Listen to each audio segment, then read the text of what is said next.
This video is going to be on how to boost your credit score to 800, or how to even get your credit score from a 540, 580, 600 range to that 750, 800 range.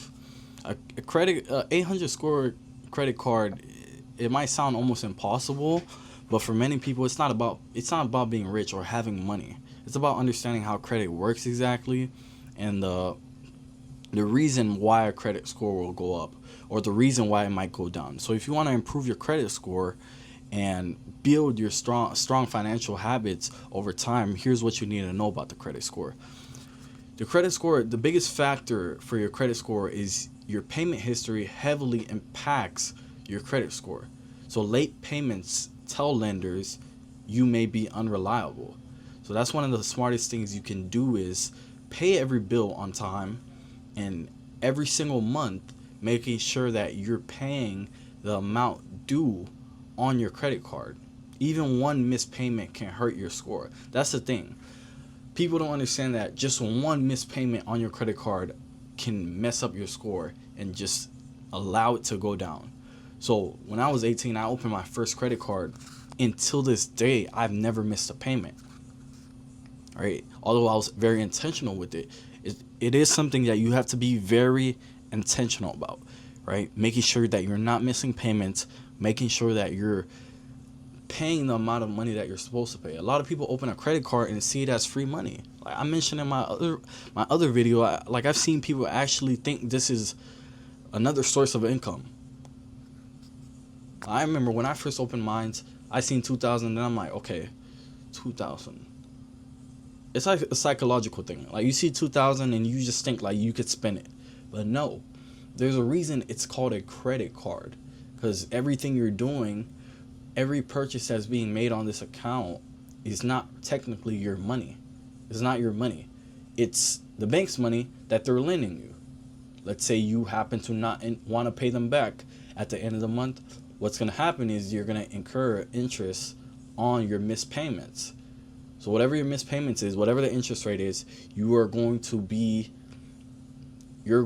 pretty much not taxed, but they're going to add a little amount that is due because you missed out on your payments. So understanding that paying back on time and making sure that your credit score is perfect by paying on time and not allowing missed payments to mess up your account is the most important thing. Because missing just 1 or 2, 3 payments is not okay, and it messes up your credit score a lot. Paying on time is very essential, is very key. The second thing is you gotta keep your credit card utilization low. What does this mean? Credit card utilization is how much of your available credit you're using.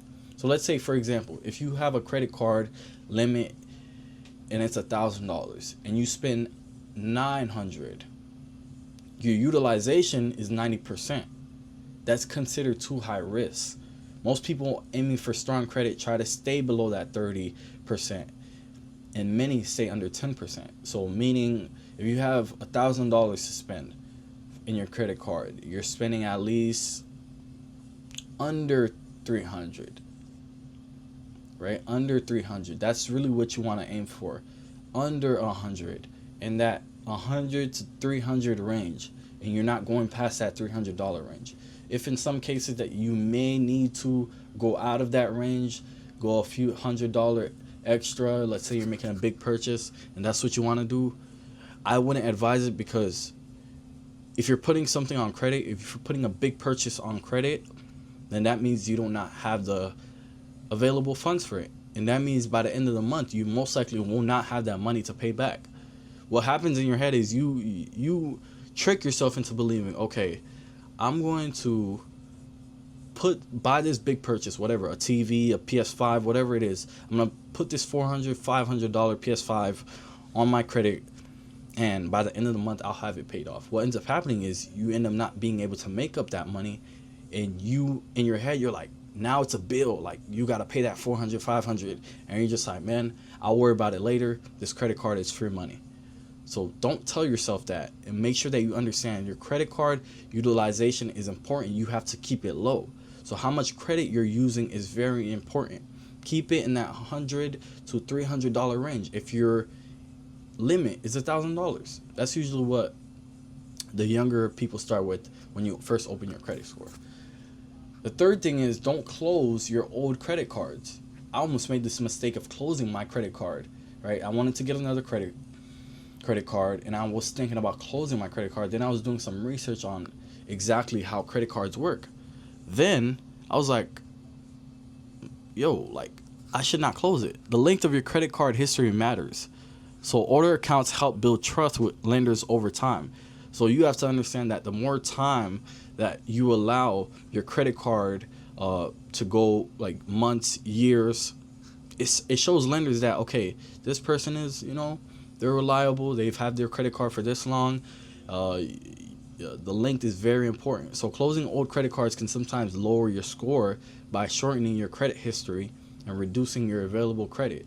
You see how that works? Like, because you're closing your credit card, now it's going to shorten your history of the amount of time that you had a credit card open.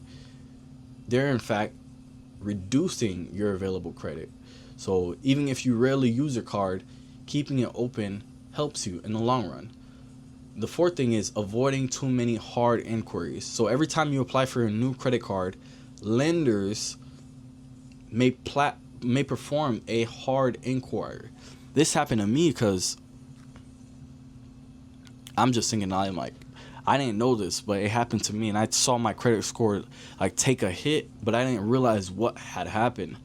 So I'm just going about things, right? And then I think I was doing something with dental at the time, right? Dental insurance, and they needed to make sure like I had credit or something, right? I didn't know, so I didn't know that's what they were gonna do. I thought they were just going to.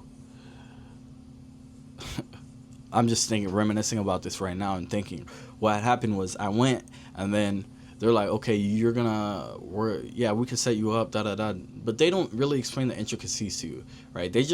What these companies really want to do is they want to make as much money as possible. These dental companies, so they want to make as much money as possible, so they run up the paperwork for you real quick, so that you don't even have time to think and be like, okay, like, what was I even doing here in the first place? Like, can I see the numbers? Can I get a rundown of the numbers?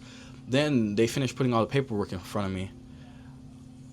In my mind, I wanted to get what I needed in that moment done so quick that I was just like, I didn't skim through the papers. I barely skim through them, right? I'm usually someone that skims through papers, reads them, reads the fine print, read exactly what's in the tabs, right? What's being put into writing, what I'm signing. So I didn't do the due diligence of actually reading everything. So what ended up happening was the credit company did a hard inquiry on my credit because they needed to give me some money to pay off this dental procedure. So they did that. They did a hard inquiry, but it's not until later that I'm realizing it. And then I go and check my FICO score. My FICO score is the score that shows you what your credit score is. Like if you have Bank of America, you can check your FICO score. If you have Chase, you're able to check your FICO score. If you have a Credit Karma, you're able to check your credit score on those apps. And it shows you that 3-digit number, whatever you're at, is a kind of like a grade, a metric to show you what your credit score is at. And I look at my credit score, I'm almost down like 50 points. And I'm like, hold up, bro. I'm like, in my mind, I'm like, hold up. Like, what? Did I miss payments? Did I do something wrong? Then I go and check, because they actually showed you, it's like, okay, it shows you your history. It shows if there's any lenders that may have performed a hard inquiry. A hard inquiry is pretty much just a lender, let's say a credit card company, that's basically a credit card company just checking if you have good credit. They're checking your payment history. They're checking your credit card utilization on your main credit to see if they're able to lend you money, right? So pretty much the hard inquiry puts, I don't even know why, but it puts a big like, it actually could lower your credit score when you have a lender checking out your credit score. So that's what it did to me, and then I didn't realize it. I check on the description, it says hard inquiry by lender. Then I'm like, bro, what does that even mean? I had to search it up on Google. Then that's when it's making sense to me, like, oh, okay, that makes sense. So they just did this because I signed these papers and I allowed them to go and check my credit and see how much credit that they're able to give me. So I had to understand that. So understanding that too many applications, like if lenders are consistently trying to check if you have a good credit, checking your history, so many applications in a short period of time can make it look like you're desperate for credit, which is a bad thing. So be intentional about opening new accounts. Be intentional about opening different credit cards. You don't want to have 3, 4, 5, 6, 7 different credit cards open. That's not the ideal situation that you want to be in. So you have to understand that. And the last thing is, a strong credit score is built over time. It's not overnight. So the key is not to just take $500, spend it this month, take $600 next month, spend it that month if your limit is $1,000. No, it's built up over time. It's built up through years. So you learn how to pay on time, manage your debt responsibly, especially if you're young. That's the most important thing. Do not mess up your credit score when you're young, because you're going to need this later on. You're going to need it to buy a house.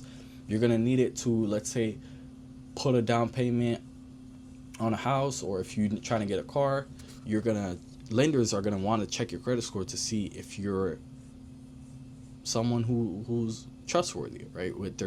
If they're okay with lending you this money and that you'll pay them back. That's basically what they're doing essentially when your credit score is being checked. So you keep your balances low, avoid unnecessary debt, and these good credit habits repeated year after year over time can lead to a 800 plus credit score, right? So managing this the correct way, paying on time, being intentional with the money that you're spending with it, and not using too much money is important. So you have to understand the reason a credit score is important, because of all the reasons I just listed. You could use this to buy a home. You could use this for later on, because you're not going to have 250, 300,000, 350,000 to buy a property all at once. I mean, I would hope that you do, but that's kind of like unrealistic, right? You have to understand that building your credit score is important. So an 800 plus credit score isn't just some magical thing, but it's built over time. It's built through discipline. It's built through being patient and making smart financial decisions and building those habits over time. So thank you for watching this video. I hope you learned something from this video. Do not forget to check out my website, eawealthteam.com, down in the link. Comment down some below and subscribe down below to keep up with these videos. Thank you for watching. Peace.